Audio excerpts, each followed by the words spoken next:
तो भाई लोग, थिएटर्स में मौत का नंगा नाच देखने के बाद मैंने देखी ओटीटी पे 2 मूवीज, कलम कावल मामूटी सर की क्राइम थ्रिलर और दूसरी नेटफ्लिक्स पर द रिप। ये दोनों मूवीज इसलिए आई ताकि दुनिया को बताए कि 50-60 साल के सुपरस्टार्स को अभी के टाइम पे रेलेवेंट रहने के लिए किस तरह के रोल्स करने चाहिए। ये दोनों मूवी एग्जांपल है कि हॉलीवुड का हो या मलयालम इंडस्ट्री का हो, बड़े सुपरस्टार जिनकी उम्र हो जाती है उनको ऐसे रोल करने चाहिए जो चैलेंजिंग हो, जिनकी राइटिंग में दम हो, ना कि ऐसे रोल करने चाहिए जिसमें बस बैठे बैठे कला काटा, किसी और का शरीर बॉडी चिपकाया, 100-150 करोड़ लेके 1 रुपया का एक्सप्रेशन नहीं। मूवी बनने के बाद कैसी लगती है घंटा मेरे को फर्क पड़ता है। आंख बंद करके बस ज़ॉम्बी की तरह पहुंच जाते हैं इसके फैंस मूवी देखने। ऐसी मूवीज देखता हूं ना भाई, मेरे को सुपरस्टार वर्ड से ही चिढ़ हो गई, स्कैम फील होता है। सबसे पहले बात करेंगे साइको किलर की कहानी कलम कावल। मूवी की सबसे अच्छी बात लगी मुझे स्टार्टिंग में वो टिपिकल बिल्डअप नहीं करती है, डायरेक्ट ये साइको किलर अपना शिकार बहुत अच्छे से ढूंढता है, विधवा औरतों को पकड़ता है, उनको पटाता है और उनको ओयो रूम में लेके जाता है, डम डुम डाप डिप डिप, और फिर उनको मारता है, लाश ठिकाने लगाता है। अब ये क्यों कर रहा है और ये कब तक करेगा और कितनों के साथ करेगा। अब मलयालम इंडस्ट्री की मूवी है तो बिलो एवरेज तो ये लोग कुछ बनाते ही। मेरे को ऐसा लगता है मलयालम वाले अभी मूवी बना नहीं रहे, अभी चिढ़ा रहे। औकात है क्या किसी की इतने कम पैसे में इतना कड़क माल बनाने की? 400 करोड़ की मूवी, 500 करोड़ की,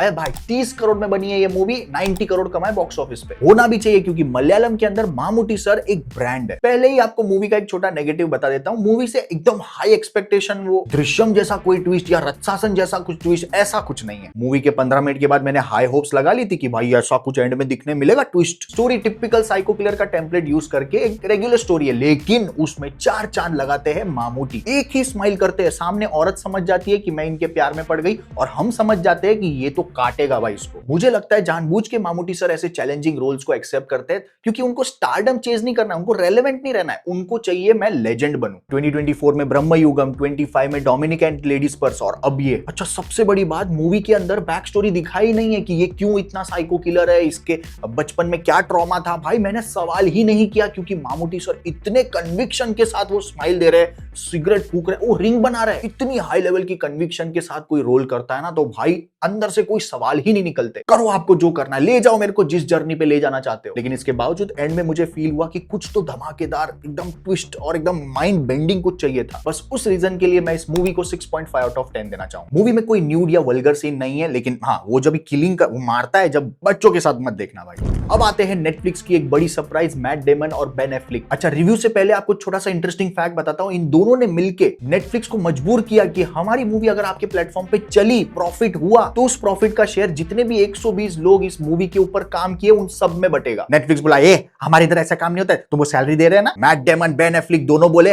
हमारे इधर ऐसा ही होता है। पहली बार इतिहास में नेटफ्लिक्स जैसे प्लेटफॉर्म ने अग्री किया एक ऐसी डील को जिसका प्रॉफिट सारे क्रू मेंबर्स में बनेगा। इतने कॉन्फिडेंट थे ये मूवी को लेकर। मायामी का शहर जिसमें पैसा हर जगह पर है, तो इन ईमानदार पुलिस ऑफिसर की एक गैंग है, इनको टिप मिलती है, इस घर में काला धन है, जाओ जाके निकालो। रेड मारने जाते हैं और पता चलता है कि एक ही लड़की रहती है अंदर बस, लेकिन घर के अंदर निकलता है $20 मिलियन, यानी कि 180 करोड़ रुपए, और फिर सबकी जीभ लपलपाने लगती है भाई, पुलिस की मां की आग। लेकिन ये हर कोई एक दूसरे पे डाउट करता है कि साला तू कहीं मेरे को मारना दे, साला तू कहीं मेरे को मारना दे। और ये जो टेंशन है, क्या बिल्ड किया है फर्स्ट हाफ। मैं सोच रहा हूं कि ये तो बॉस है सबका, ये ऐसा नहीं करेगा भाई, ये हरामी लग रहा है, ये कर सकता है। पता चलता है कि ये हरामी निकल रहा है। आपको मूवी टेबल टेनिस की तरह कभी इधर से मारती है, कभी उधर से मारती है, आपको मजा आ रहा है बीच में, भाई चलने दे, ये थ्रिलर चाहिए मेरे को। काफी टाइम बाद नेटफ्लिक्स फाइनली कुछ कड़क माल लाया। जब कुछ कड़क माल लाता है ना नेटफ्लिक्स, उसकी हाइप नहीं करता। आप नोटिस करो इस बात को। और सबसे दमदार सीन मेरे को लगा जब गाड़ी के अंदर पैसे है, ये लोग 3-4 सामने सामने बैठे हुए हैं,